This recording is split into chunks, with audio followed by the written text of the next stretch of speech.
देख रहे हैं वनडे भारत न्यूज। मैं हूं सरला बंसल। पूरी खबर देखने के लिए अंत तक हमारे साथ बने रहें। आइए रुक करते हैं खबर की। जो फार्म भरा जा रहा है इसमें हमारा चर्चा है। अभी आपने जो है चर्चा भी किया, तो इसी को भरते हुए ये दिख रहा होगा, ये भारत निर्वाचन आयोग का एक कागज है जिसमें ये आम चीजें हैं कि कोई भी कागज भरा जाता है तो आधार नंबर और date of birth, mobile number ही मांग। नमस्कार, आप देख रहे हैं वनडे भारत न्यूज चैनल। मैं हूं जीडी सिंह। आज हम पहुंचे हैं जैनपुर ग्राम सभा में, जो सुईठा ब्लॉक के अंतर्गत आता है।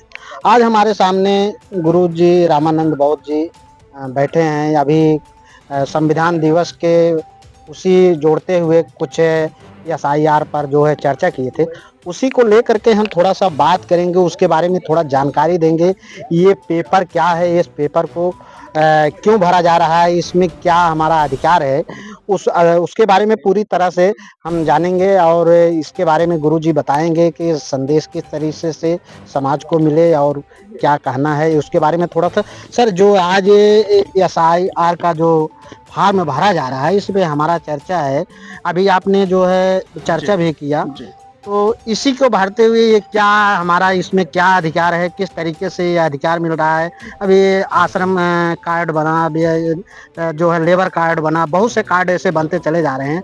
आज अब ये भी आ गया है, इसका क्या महत्व है, हमें थोड़ा बताइए। देखिए, आज आपके चैनल के माध्यम से हमें बताना चाहते हैं, जैसे ये दिख रहा होगा, ये भारत निर्वाचन आयोग का एक कागज है जिसमें नाम छपा हुआ है, क्रमांक छपा हुआ है, और इसमें अब ये माना जा रहा है कि आपकी डेट ऑफ बर्थ क्या है, आधार नंबर क्या है, मोबाइल नंबर क्या है। चलिए, आम चीजें हैं कि कोई भी कागज भरा जाता है तो आधार नंबर और date of birth, mobile number ही मांग। लेकिन आप कहाँ के निवासी हैं, आपके माता पिता कौन हैं, ये माना जा रहा है। जैसे डॉक्टर BR अम्बेडकर साहब 17 अगस्त 1932 को जब वोट देने का अधिकार हमें मिला था, उस समय कोई शर्त नहीं थी। शर्त यह थी कि जो 18 साल का व्यक्ति होगा उसे वोट देने का अधिकार। अब ये दिखावा तो यह है कि ये भारत निर्वाचन आयोग गणना पत्र है, मतलब ये भारत का जो निर्वाचन आयोग है ये गणना कर रहा है। अब गणना में बहुत सारी चीज आ जाती है, गणना में बहुत सारी चीज आ सकती है कि यह भी गणना हो सकती है कि जैनपुर में रहने वाले कौन कौन लोग मूल रूप से जैनपुर के रहने वाले लोग हैं, इनकी गणना हो जाए। गणना यह भी है कि वर्तमान समय में जैनपुर में कितने लोग रहते हैं, उनकी भी गणना हो जाए। गणना यह भी है कि जैनपुर में कितने लोग वोट देने के लायक हो गए हैं, इनकी गणना की जाए। लेकिन इनके पीछे भारत सरकार, जो भारत चुनाव आयोग है, इसके पीछे की जो मंशा है वो साफ साफ इसके पीछे वाले पन्ने में, जो ये पीछे वाला पन्ना है, ये जो पीछे वाला पन्ना है, इसमें साफ साफ है। इसमें इतना प्रमाण पत्र मांगा जा रहा है, इससे तो आदमी पागल हो जाएगा। मतलब अब भारत देश में मुझे अपने आप को यह सिद्ध करना होगा कि हम भारत देश के निवासी हैं, मुझे सिद्ध करना पड़ेगा। और सिद्ध ऐसे ऐसे कागजों से करना पड़ेगा। यह सिद्ध नहीं है कि मेरा बाप जिंदा है, मेरी मां जिंदा है, मेरे बाप और मां के जिंदा रहते हुए भी यह साबित नहीं हो पाएगा कि मैं इस देश का निवासी हूं, जबकि मेरे बाप का वोटर लिस्ट में यहां नाम है, तब भी नहीं हो पाएगा। तो मेरे कहने का मतलब आपके चैनल के माध्यम से सरकार को, और पहली बात तो मैं सरकार से कहना चाहता हूं कि अगर आप ईमानदारी से भारत में रहने वाले लोगों को चिन्हित करना चाहते हैं और वोट को पारदर्शिता रूप से आप दिलाना चाहते हैं, पारदर्शी करना चाहते हैं, तो आपने बैंक को आधार कार्ड से जोड़ दिया, ड्राइविंग लाइसेंस को आधार कार्ड से जोड़ दिया, मतलब सारी चीजें आपने आधार से जोड़ दिया। तो ये वोट को भी आधार से जोड़ दो, लिंक कर दो भैया। ताकि आधार नंबर डालते ही ये पता चल जाए कि भारत में कहां कहां इसका वोट है। जैसे बैंक में जाइए, मैनेजर आधार कार्ड दीजिए, आधार कार्ड नंबर जैसे आप डालेंगे वैसे पता चल जाएगा कि सेंट्रल बैंक में, पंजाब बैंक में, यूनियन बैंक में, केनरा में कहां कहां खाता है, वो पता चल जाता है।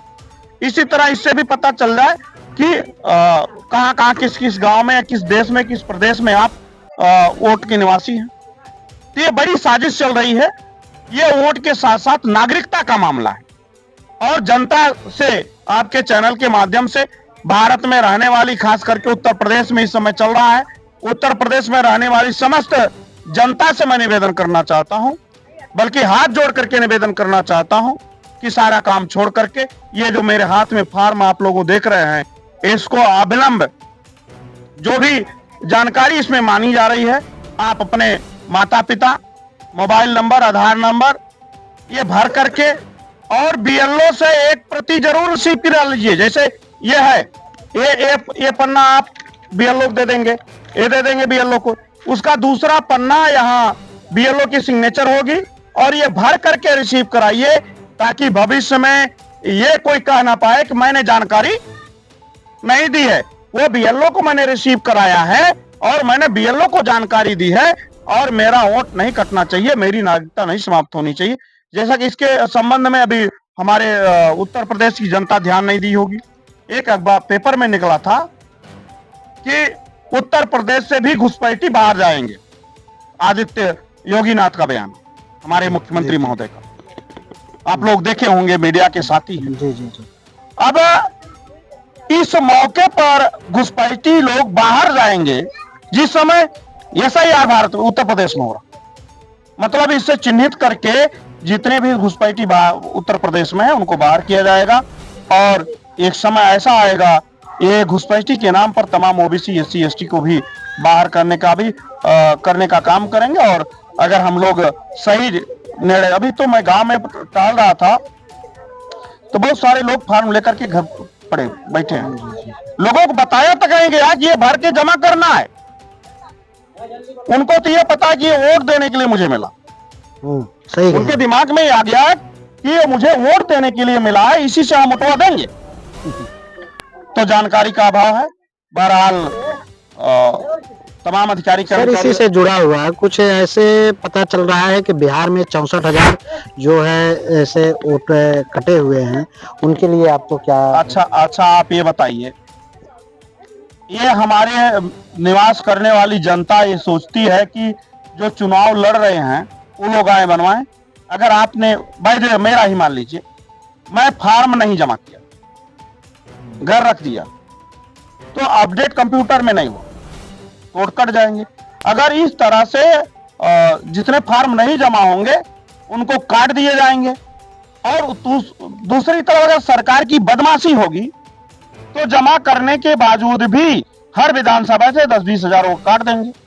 क्योंकि लगातार बिहार में इस तरह से हुआ, 25,000 वोट पर विधानसभा से लगभग काटे गए हैं, वोट घटा दिए गए हैं। और हमें यह भी देखना है कि बाहर के लोग आकर के हमारे घर के निवासी न बन जाए। जैसा बिहार में सुनने में आया, देखा तो नहीं हो, लेकिन सुनने में आया है कि एक घर में एक 10 बाई 10 के कमरे में 100 लोग जो है वोटर लिस्ट में हैं। तो उत्तर प्रदेश की जनता से यह भी निवेदन है कि अपने घरों में बाहर का नाम देख लें, जुड़ा है कि नहीं जुड़ा है, आपका नाम है कि नहीं है। ये बहुत सारी चीजें ध्यान देने की जरूरत है। ये वोट के साथ साथ मैं बार बार कह रहा हूँ, नागरिकता से जुड़ा हुआ मामला है। कहीं कहीं से जो है बीएलओ के द्वारा जो है ये फॉर्म सिंगल ये दिया जा रहा है, रिसीविंग नहीं दिया जा रहा है। कुछ लोगों की शिकायतें ऐसे आई, उस पे आपका क्या चर्चा है? देखिए, उनको बीएलओ से जाकर के ले लेना चाहिए, रिसीविंग जरूरी है। एक प्रति बीएलओ को हम जमा कर रहे हैं, आप जमा किए हैं कि नहीं किया है, अगर आपके पास कोई प्रमाण नहीं है, अगर जमा कर दिए हैं तो अभी नहीं दिए हैं, जमा किया नहीं दी, वो बीएलओ से मांगना चाहिए। नहीं देते हैं तो उच्च अधिकारियों से शिकायत करना चाहिए कि हमारी रिसीविंग इन्होंने नहीं दिया है। और शिकायत आप नहीं करेंगे, ना बैठे रहेंगे, तो निश्चित रूप से आपके अधिकारों का हनन होगा। और कुछ बस बहुत बहुत साधुवाद। आपने देखा कि किस तरह SIR के बारे में गुरुजी ने किस तरह से चर्चा किया है और बताया कि ये जो फार्म है ये अनिवार्य फार्म है, इससे आपकी नागरिकता जो है साबित होगी और आप एक यहाँ के मूल निवासी बनेंगे। इस फार्म को जरूर आप जो है फिलअप कीजिए और फिलअप करके अपने नज़दीकी बिएलओ को आप उनको दीजिए और वहाँ से रिसीविंग लीजिए। इसी के साथ आप देखते रहिए वनडे भारत न्यूज़। धन्यवाद।